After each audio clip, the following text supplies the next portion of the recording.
നമ്മുടെ പാലക്കാട് കോട്ട മൈതാനത്ത് വാടകയ്ക്ക് കയറുന്ന ഭാഗത്ത് ഗേറ്റിൻ്റെ അവിടെ ആയിട്ട് നല്ല മസാലക്കടല കിട്ടുന്ന ഒരു വണ്ടി ഉണ്ട് കേട്ടോ. നല്ല സൂപ്പറായിട്ട് 20 ഉറുപ്പ്യ കൊടുത്തു കഴിഞ്ഞാൽ ധാരാളം കഴിക്കാനുണ്ടാവും. മറ്റുള്ളവിടെയൊക്കെ നമ്മൾ 20 ഉറുപ്പ്യക്ക് വാങ്ങിച്ചു കഴിഞ്ഞാൽ കുറവേ ഉണ്ടാവുള്ളൂ. ഇത് നല്ല അടിപൊളിയായിട്ട് നിറയെ മസാലയൊക്കെ ഇട്ട് നല്ല ടേസ്റ്റിൽ തരുന്ന ഒരു കടല വണ്ടിയാണ്. അപ്പോൾ നിങ്ങൾ വന്നാലും മസ്റ്റായിട്ട് അത് ട്രൈ ചെയ്ത് നോക്കണം. നല്ല ടേസ്റ്റാണ്. റജാൻസ് ട്രൈ ചെയ്യുന്നുണ്ട്.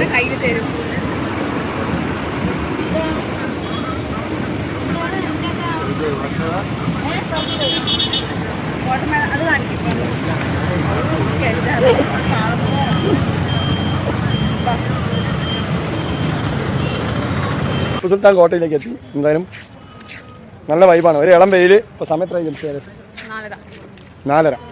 അപ്പം 4:30 എന്നുള്ള മണിക്കാണ് നമ്മൾ വന്നിരിക്കുന്നത് കേട്ടോ. അപ്പോൾ ഒരു ഇളം വെയിൽ കാര്യങ്ങൾ. എന്നെ കാണുന്നുണ്ടോ എന്നുള്ളത് നിങ്ങളും ജസ്റ്റ് ഒന്ന് പറയണം, കൺഫേം ചെയ്തിട്ട്. എന്താ വലിയ ആമയാണത്.